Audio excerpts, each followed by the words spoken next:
안녕하세요. 정성결입니다.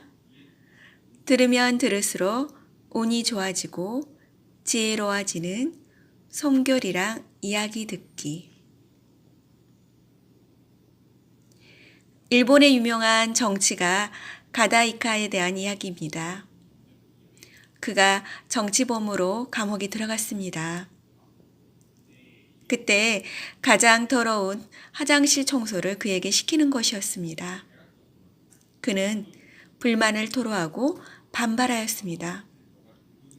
수많은 죄수 중에 왜 하필이면 나에게 화장실 청소를 시키나요? 그러던 어느 날 요한복음 13장을 감방에서 읽다가 큰 감동을 받았습니다. 그렇다.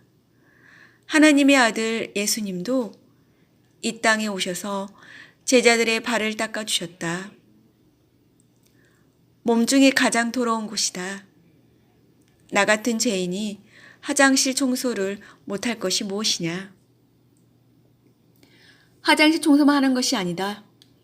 죄수들 발을 모두 닦아주자.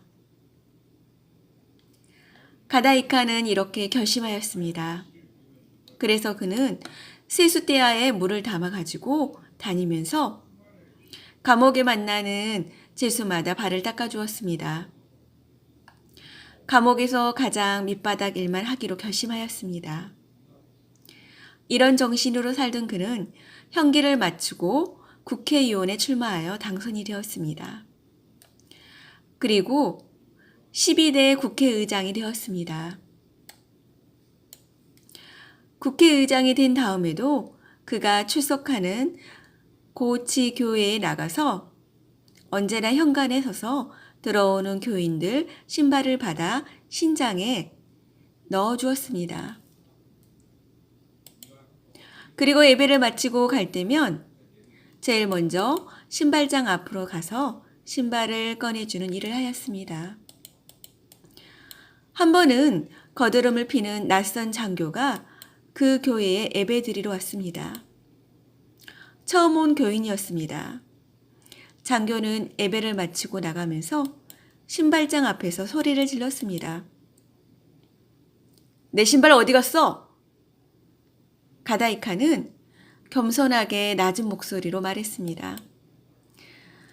장교님의 신발은 높은 분의 신발이라 특별히 다른 곳에 따로 보관해 두었습니다.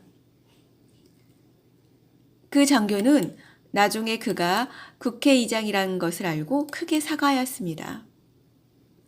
그는 정치범 감옥소에서 그렇게 희생하며 봉사하더니 국회의장이 되는 보상을 받았습니다. 예수님은 마음을 비우실 뿐만 아니라 더 낮추셨습니다. 하나님이 사람으로 낮아지셨습니다. 사람으로 낮아지셨을 뿐 아니라 종으로 낮아지셨습니다. 또 종에서 사형수로 낮추셨습니다. 높은 마음을 가지고는 예수님을 만날 수 없습니다. 이래봬도 내가 사회에서 가장 중요한 자리에 앉아 있는데 하는 마음이 들 때 스스로 낮추어야 합니다. 내가 얼마나 많이 배웠는데 하는 생각이 앞서면 얼른 몸을 낮추어야 합니다. 내가 이 교회에서 얼마나 중요한데.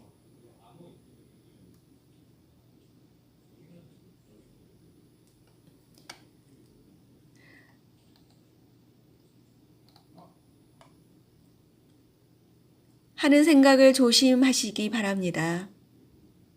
성탄절에 예수님이 우리에게 주시는 선물은 마음은 낮추는 마음입니다. 그렇습니다. 성탄절에 예수님으로부터 배워야 할 마음은 비우는 마음입니다.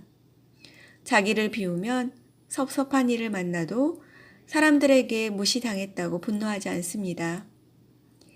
자기를 비우면 웬만한 일에 손해보았다고 억울해하지 않습니다. 자기를 비우면 다른 사람들과 비교하며 섭섭해하지도 않습니다.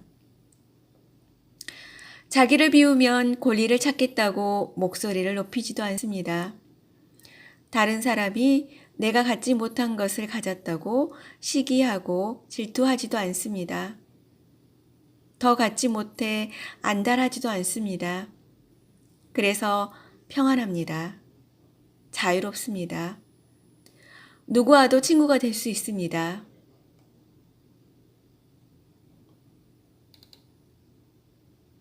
덴마크 철학자 키에르 케콜은 이렇게 말했습니다. 한 시대가 필요로 하는 사람은 천재가 아니라 순교자다. 그렇습니다. 예수님의 마음을 가지고 자신을 내어줄 수 있는 사람이 오늘 우리 시대에 가장 필요한 사람입니다. 오늘은 성탄절입니다. 성탄절에 이 땅에 오신 예수님의 마음을 품고 애로운 이, 고통당하는 이, 구원받지 못한 이들에게 다가갈 사람은 누구입니까? 예수님처럼 하나님께 복종하여 자기를 희생하며 하나님의 선물이 되지 않으시겠습니까? 이야기가 좋으셨다면 구독과 좋아요, 알람 신청 꼭 해주세요.